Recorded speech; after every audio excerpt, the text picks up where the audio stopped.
Good morning friends, welcome to Exam planet.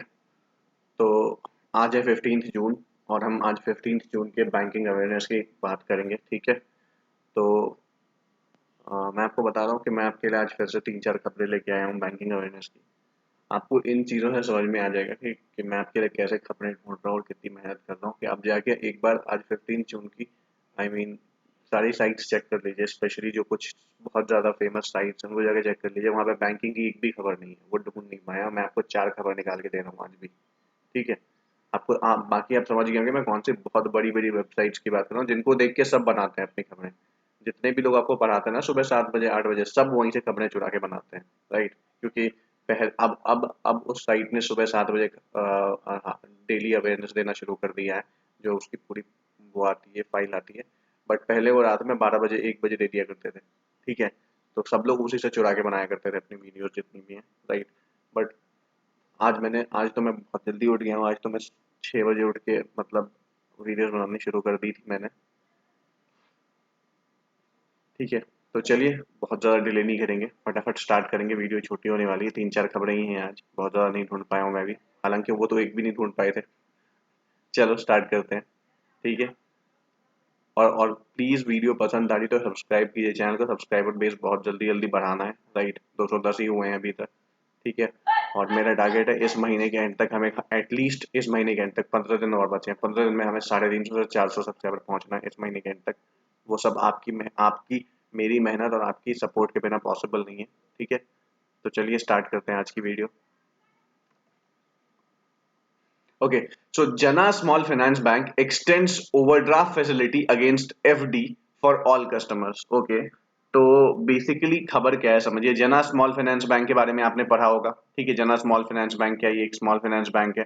ठीक है। बाकी मैं आपको डिटेल में जितनी भी स्मॉल फाइनेंस बैंक है उसकी मैं एक कंपाइलेशन वीडियो बना दूंगा, कहाँ पे हेडक्वार्टर है, कौन हेड है और टैगलाइन क्या है इसकी। ठीक है।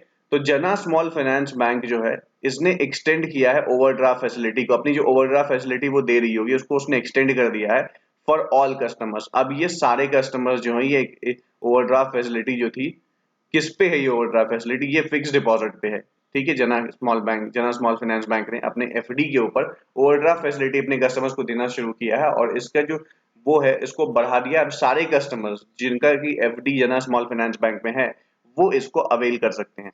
अब आप सोच रहे होंगे ये इंपॉर्टेंट खबर कैसे है और इसमें इंपॉर्टेंट क्या है। मैं आपको कुछ 2-4 चीजें बताऊंगा जो बहुत ही ज्यादा इंपॉर्टेंट है। पहली चीज, ये कोविड 19 के इफेक्ट को कम करने के लिए शुरू किया गया है। ठीक है। बेसिकली उनका कहना है कि हमारे ऐसे कस्टमर्स जिनको कोविड 19 की वजह से बहुत समस्या आ रही है, राइट, और जिनकी बिजनेस ठप पड़ गया है या उनके पास इलाज कराने के पैसे नहीं है, उस केस में वो क्या करते हैं, अपनी एफडी तोड़ देते हैं। तो उनका कहना है कि आप एफडी मत तोड़िए, हम आपको एफडी का 90% अमाउंट तक ओवरड्राफ्ट फैसिलिटी दे देंगे। मतलब अगर आपकी एफडी 1 लाख रुपए की है तो आप 90,000 रुपए तक विड्रॉ कर सकते हो ओवरड्राफ्ट करके।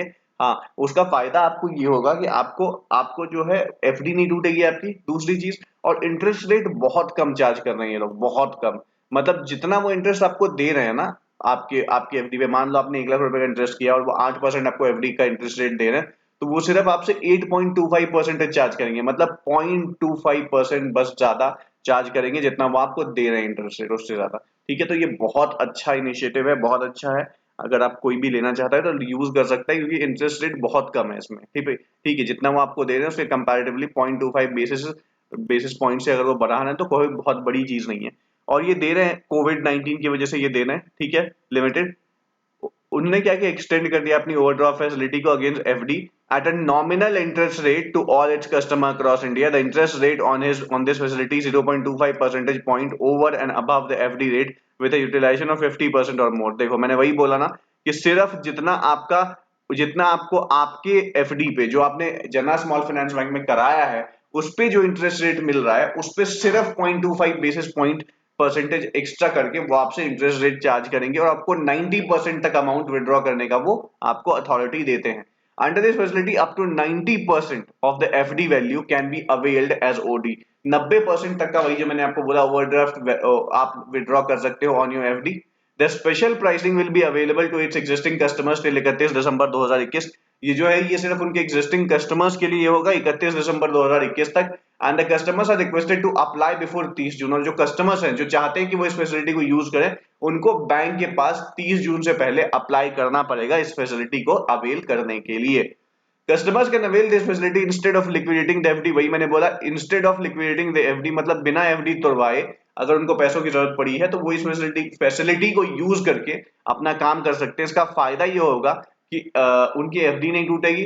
साथ ही साथ जना स्मॉल फाइनेंस बैंक को ये फायदा होगा कि उनके पास एक कस्टमर बना रहेगा, क्योंकि उनको पता है कि जिनके एफडी होगी ऑलरेडी, जिनको पता होगा हमारी एफडी की हुई है, वो पैसा भरेगा ही भरेगा फॉर 100% श्योर। ठीक है, और अगर नहीं भी भरता है तो वो उन्हीं का पैसा वो उनको दे रहे हैं, और 10% का जो बचेगा ऊपर वो उनका इंटरेस्ट रेट उनके पास पकड़ के रह जाएगा। तो इसमें इसमें जना स्मॉल फाइनेंस बैंक का कोई खास नुकसान है नहीं है। ठीक है, the bank emphasized that customers will continue to earn applicable rates of interest on their FDs। और उन्होंने एक और चीज बोली है भाई साहब कि आपका एफडी नहीं टूटेगा तो आपके इंटरेस्ट रेट में कोई भी कमी नहीं आएगी। आई मीन अगर आपको 8% का इंटरेस्ट रेट या 10% का इंटरेस्ट रेट जना स्मॉल फाइनेंस बैंक आपकी एफडी पे दे रहा है, तो भले ही आपने 1 लाख की एफडी में 90% निकाल लिए हो, ठीक है, पर वो फिर भी आपको उस 1 लाख रुपए पे हर महीने इंटरेस्ट देता रहेगा, क्योंकि उसके अकॉर्डिंग एफडी टूटी नहीं है। ये जनरल स्मॉल फाइनेंस बैंक का कहना है कि हमारे अकॉर्डिंग एफडी नहीं टूटी है तो हम उस पर इंटरेस्ट देते रहेंगे। This is very good. Customers can make the payment for the OD facility according to their choice. और जो आपने ओडी विड्रॉ करी है वो आप अपने सहूलियत के हिसाब से बैंक को पे कर सकते हो। या तो आप लमसम करके एक बार में दे दो पूरा पैसा, या फिर मंथली इंस्टॉलमेंट जिसको हम ईएमआई बोलते हैं उसके थ्रू आप दे दो पैसा। जना small finance bank will not be changing any processing fee. Okay, जना फाइनेंस बैंक ने बोला कि हम इसके लिए कोई भी प्रोसेसिंग फी चार्ज नहीं करेंगे, right, for the same. This facility can be available by providing simple documentation and quickly done. Okay, और ये छोटी सी डॉक्यूमेंटेशन प्रोसेस है वो आपको कंप्लीट करना पड़ेगा, उसके बाद आप ये फैसिलिटी यूज कर सकते हो। To avail of this facility the minimum overdraft facility amount with the bank should be 10,000। Okay, to avail this facility, इस अवेलेबिलिटी को अवेल करने के लिए the minimum OD, the minimum FD facility amount with the bank should be 10,000 रुपए से कम की अगर आपके पास आपने एफडी कराई है बैंक में तो आपको ये फैसिलिटी नहीं मिलेगी। कम से कम 10,000 रुपए की एफडी आपकी बैंक में होनी चाहिए, और उस एफडी का टेन्योर एटलीस्ट 180 दिनों का होना चाहिए, मतलब लगभग 6 महीनों का। ठीक है, the customer can withdraw the money through any available channel of जना। और उसके बाद अगर आपके पास ऐसा कुछ एफडी अकाउंट है जिसमें अमाउंट आपका 10,000 रुपए से ज्यादा का एफडी है और 18 महीने से ज्यादा का एफडी है, तो आप उसके बाद इस फैसिलिटी का यूज करके जना स्मॉल फाइनेंस बैंक के किसी भी मेथड से, whether it's ATM, cheques, cash withdrawals, कैसे भी करके आप इस पैसों का इस्तेमाल कर सकते हो। Let's move to the next slide. बहुत अच्छी खबर थी ये। Canara bank will be the biggest share holder in NARCL, may contribute up to 12% equity. ठीक है, पहले एक चीज मैं आपको बता देता हूं, ठीक है, आपको बेसिक चीज पता होनी चाहिए कि आरबीआई का एक नया नॉर्म आया है। रिजर्व बैंक ऑफ इंडिया के नए नॉर्म के अकॉर्डिंग कोई भी बैंक, ठीक है, कोई भी बैंक जो है, जो पब्लिक सेक्टर बैंक से कोई भी बैंक जो एआरसी होती है, एआरसी किसको हम बोलते हैं, एआरसी हम बोलते हैं एसेट रिकंस्ट्रक्शन कंपनीज को। कोई भी बैंक एसेट रिकंस्ट्रक्शन कंपनीज में, एक से ज्यादा एसेट रिकंस्ट्रक्शन कंपनीज में जो है वो मेन क्या नहीं हो सकती है, स्पॉन्सर बैंक नहीं बन सकती है। पहले क्या था, एक ही बैंक थी, वो कई सारी एआरसीज में स्पॉन्सर बैंक बनी हुई थी, पर सरकार ने रूल बदल दिया है, आरबीआई ने रूल बदल दिया। आरबीआई ने बोला है कि एक बैंक सिर्फ एक ही एआरसी की मेन स्पॉन्सर बैंक हो सकती है, मतलब वो प्राइमरी स्पॉन्सर बैंक नहीं बन सकती, छोटे छोटे पैसे इन्वेस्ट कर सकती। प्राइमरी का मतलब होता है उससे ज्यादा शेयर उस एआरसी में किसी का ना हो। तो ये रूल आरबीआई ने बदल दिया, एक बैंक एक ही एआरसी में, that is asset reconstruction company में primary contributor, primary shareholder हो सकती है, प्राइमरी स्पॉन्सर हो सकती है। वही अब यहाँ पे बोला गया है कि कैनरा बैंक जो है वो NARCL में होगी मेन, बिकॉज कैनरा बैंक किसी और में अभी तक स्पॉन्सर नहीं है। Public sector lender Canara Bank will be the lead sponsor of the biggest shareholder of National Asset Reconstruction Company Limited। एक national asset reconstruction company limited form हो रही है सरकार के द्वारा। इसमें जो है इसका जो मेन स्पॉन्सर बैंक होगा वो होगा कैनरा बैंक, ये आपको बताया गया। Contributing up to 12% equity to comply with the new rules. इसके तहत क्या होगा, उसके 12% शेयर की हिस्सेदारी जो होगी वो किसके पास होगी, कैनरा बैंक के पास होगी, और बाकी बैंकों की हिस्सेदारी उसमें 9% या उससे कम होगी।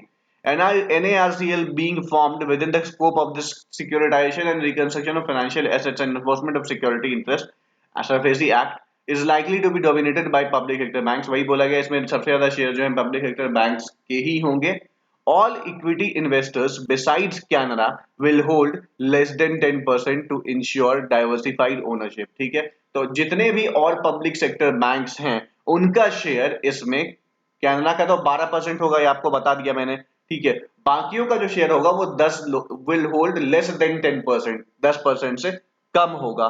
ठीक है, इसमें बोला गया टोटल 11 शेयर होल्डर्स होंगे, were expected to hold just above 9% each in the new entity which should start operations later this month। जो इस महीने मतलब जून में ही काम शुरू अपना कर देगा ये वाली एआरसी, जिसका नाम है national assets reconstruction company limited, जिसकी मेन स्पॉन्सर बैंक होगी कैनरा बैंक।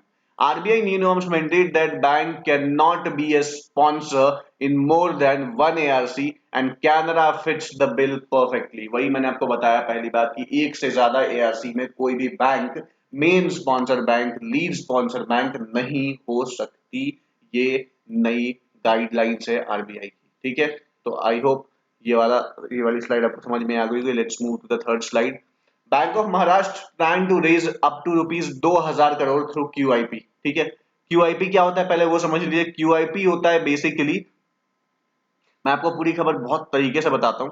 ठीक है, हुआ क्या है बेसिकली, बैंक ऑफ महाराष्ट्र जो है उसके पास वो नहीं है बेसिकली, पैसे नहीं है, पैसे कम है। वो बेसिकली चाहती है कि उनका जो लोन जो है ना, लोन जो होता है हर साल जो वो लोन बांटती है उसको वो बढ़ाना चाहती है। ठीक है, उसको वो बढ़ाना चाहती है, तो अब उसके लिए उसको क्या करना पड़ेगा, उसके लिए उसको करना पड़ेगा कि उसके पास पैसे होने चाहिए, तभी तो वो बढ़ा पाएगी।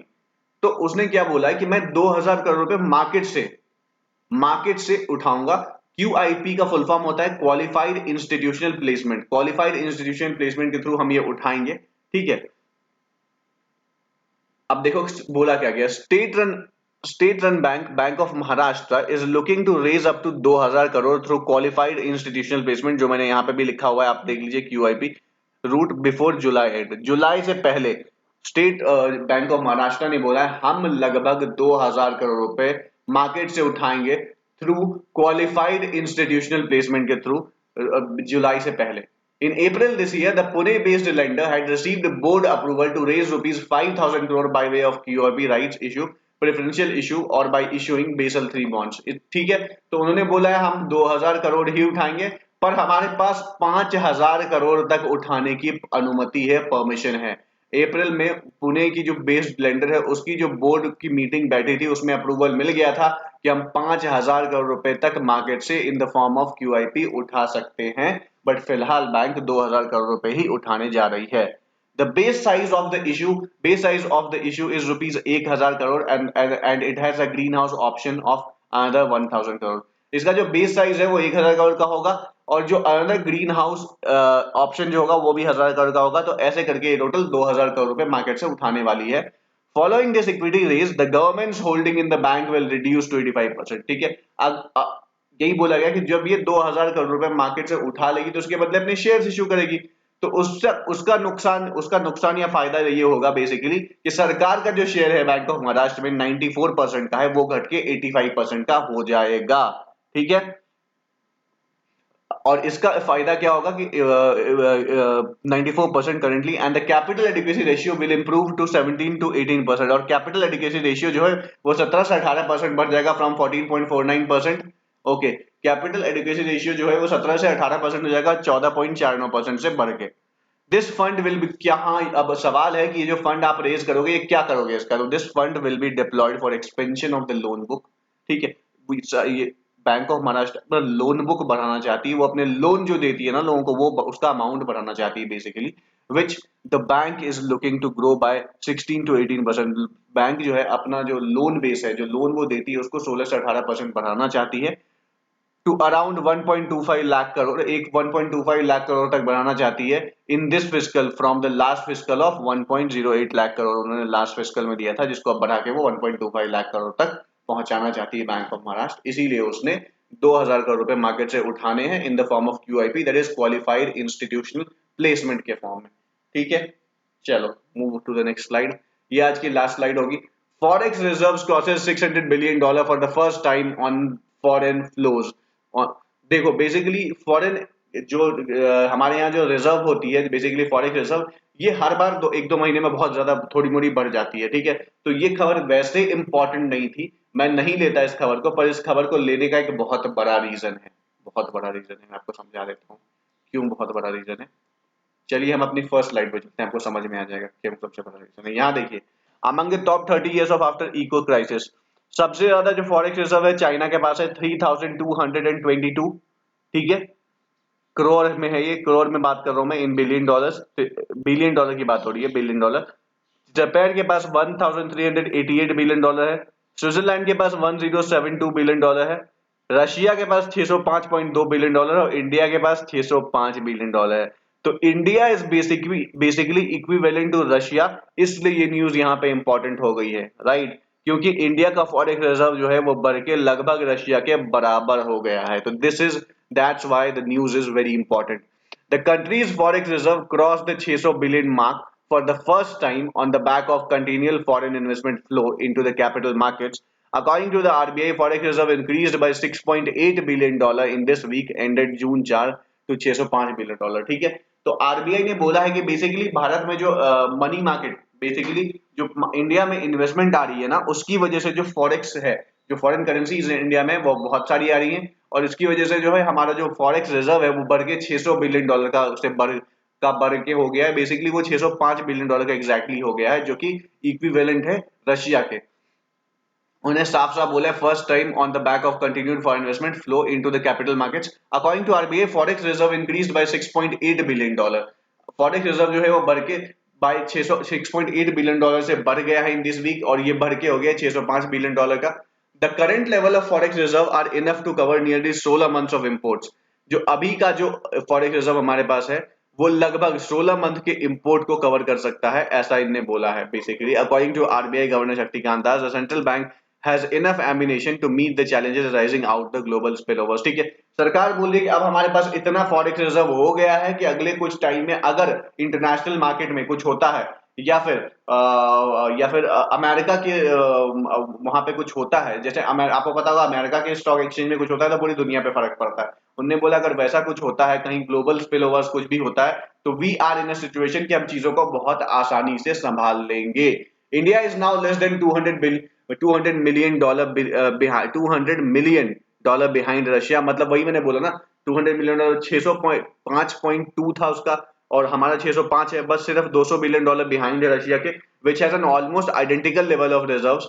The pile up of foreign exchange reserves is an outcome of RBI's strategy of buying dollars when there is a sudden spurt of inflows which cause volatility in the forex market, ठीक है। तो उन्होंने बोला कि Russia के लगभग हम बराबर आगे, सिर्फ 200 मिलियन डॉलर का ही फर्क है, बिलियन का फर्क नहीं है, 200 मिलियन डॉलर का फर्क है, ठीक है। तो we will almost touching the Russia right now. हमारा फॉरेन रिजर्व जो है बढ़ के बहुत अच्छा हो गया है, क्योंकि ये स्पेशली इसलिए हुआ है क्योंकि आरबीआई की पॉलिसी जो थी फॉरेक्स रिजर्व को लेके वो बहुत अच्छी बनाई गई थी, जिसकी वजह से इतना सारा पैसा हमारे यहाँ इकट्ठा हो गया foreign reserve, which is a very good sign. And the important part is we are equivalent to Russia. Russia भी 605.2 बिलियन डॉलर की इकोनॉमी फॉरेक्स रिजर्व रखता है, हमारे पास 605 बिलियन डॉलर की का रिजर्व है, सिर्फ हम 0.2 which is called 200 million dollar behind from Russia, ठीक है। तो समझ में आ गई आपको खबर।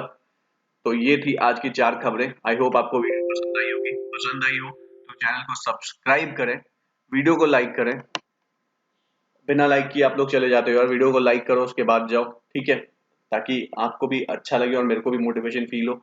और आज वीडियो थोड़ी सी मैंने जल्दी खत्म कर दी है, जल्दी मतलब 17-18 मिनट में खत्म हो गई ये वीडियो, 15 मिनट में हालांकि खत्म होनी चाहिए थी। मैंने थोड़ी डिटेल में आपको समझाया है ताकि आपको आसानी से समझ में आ जाए चीजें क्या हो रहा है दुनिया में, और आप आसानी से मार्क कर पाओ आंसर्स एग्जाम में आपके।